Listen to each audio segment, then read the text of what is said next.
Il y avait une fameuse phrase de Césaire, c'est dans le discours des trois voix. Il y en a qui parlent de l'indépendance, mais l'indépendance, ça ne se donne pas, ça se prend, ça s'arrache, oui. Bon, alors évidemment, il est normal qu'il y ait des phases de discussion pour éviter des sacrifices inutiles. Et ça, c'est normal, on essaie de discuter. Mais ce que nous tirons comme conclusion, même quand on regarde ce qui se passe en Kanaki, jusqu'à maintenant, le quartier qui s'appelle Saint-Louis, en Kanaki, eh bien, c'est comme si c'était l'Algérie de l'époque. On faisait de la pacification. On contrôle les gens qui entrent dans le village, qui en sortent, etc. C'est ça le colonialisme, c'est ça la honte de l'État français. Et j'entends le ministre des Affaires étrangères qui était cette semaine, en fin de semaine dernière, qui était à l'ONU, qui disait que le droit à l'autodétermination est un droit sacré. Et il disait que les gens qui sont enracinés dans leur terre ont raison de se battre. Chicha alors, quitter la Martinique, quitter la Guadeloupe, quitter la Guyane, puisque nous souhaitons notre droit à l'autodétermination. Et évidemment, il faut d'abord, et c'est ce que tout le monde a fait, passe d'abord par une période pacifique, où on discute.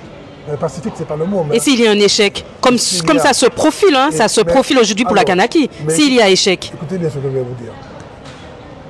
Il faut discuter, mais il faut toujours discuter avec un rapport de force.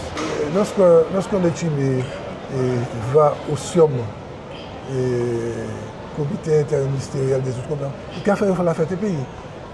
Il a fait la fête des pays parce que c'est pour ça qu'il prévoit des réunions. Après, il y a des commandes de réunions, il y a promettre des bagages. Il n'y a pas qu'à la vie chère, ça a été posé 1000 fois au SIOM. Depuis des années. Ça ne date pas de septembre 2024. 1000 fois. Mais rien ne se fait. C'est pourquoi il est important dans le combat pour l'émancipation nationale d'établir un rapport de force. Et ce rapport de force, il est multiple. Hein. Ça peut être un rapport de force électoral, ça peut être un rapport de force de mobilisation populaire, ça peut être toutes sortes de choses. Mais il ne faut pas les négocier avec l'État français, avec un filibo entre les dents, en pensant que finalement les choses vont se passer comme non. Il faut se battre. Et ce que nous pouvons dire à notre jeunesse, c'est qu'évidemment, nos vies sont précieuses. Il ne s'agit pas de les gaspiller. Mais en même temps, si nous voulons arracher notre dignité, nous devons nous battre, prendre nos responsabilités. Alors nous ne devons pas faire n'importe quoi, poussés par des dirigeants qui n'ont pas bien réfléchi à tous les aspects du combat et qui font n'importe quoi pour leur ego.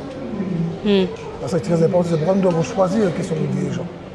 Alors, il faut que ce soit des gens qui aient l'amour de ce pays, qui aient une vision pour ce pays, qui aient aussi une responsabilité à l'égard des jeunes Martiniquais. On ne fait pas faire n'importe quoi. Mais le combat doit être un combat où nous imposons un rapport de force.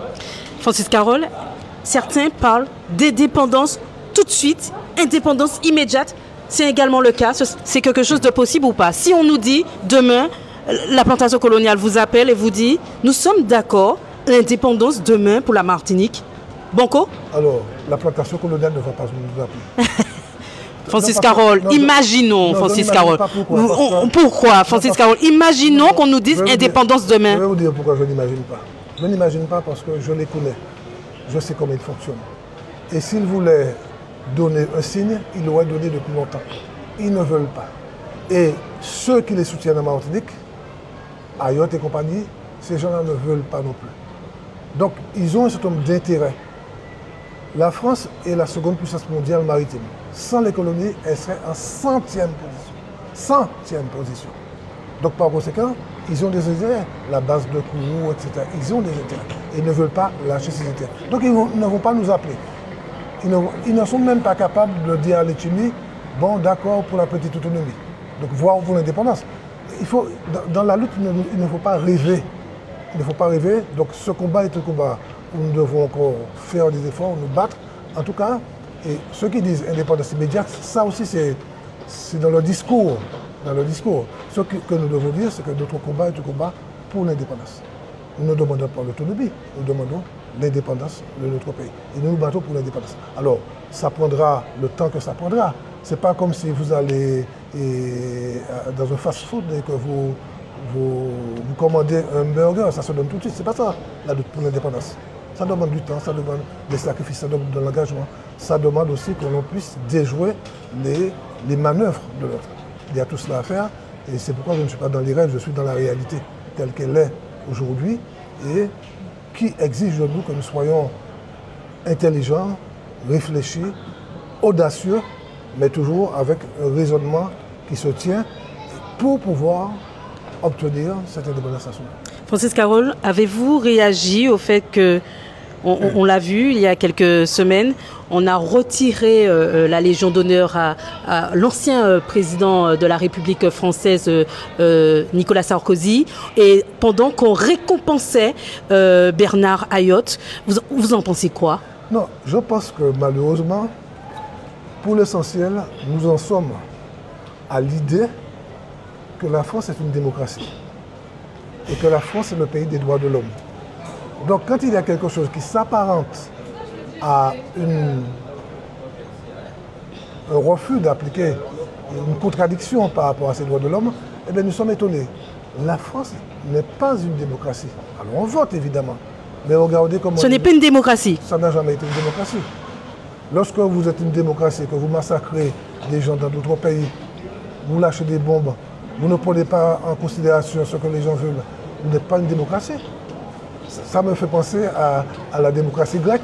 C'est-à-dire que c'était une démocratie pour les Grecs, mais pas pour les étrangers. Mais c'est la même chose. Et tant qu'on n'aura pas compris que ce système est un système pervers, eh bien nous allons toujours nous étonner d'un certain nombre de choses. Regardez comment ils se sont comportés à l'égard des Gilets jaunes. Ça a été terrible comme répression. Peut-être qu'on en parlera davantage dans l'histoire. Ça a été terrible. J'ai couvert Louis XVI pendant la révolution de 1789 en train de réprimer le peuple parisien. C'est la même chose. Et donc, il nous faut sortir, parce qu'on a tellement mis dans nos têtes, quand nous étions jeunes, le pays des droits de l'homme, la France, la Révolution, le siècle des Lumières, et Voltaire, etc., que finalement, nous sommes pétris de ça. Il faut sortir de ça et analyser l'État français pour ce qu'il est, un État colonialiste, racialiste, et qui n'est pas véritablement une démocratie au sens où le peuple est véritablement écouté. Lorsqu'on fait voter des gens sur la question de l'Europe dans les années 90, lorsque les gens disent non à l'Europe et qu'on met quand même ce qu'on avait prévu, eh bien on voit très bien qu'il n'y a aucun respect des principes même qui fondent une démocratie.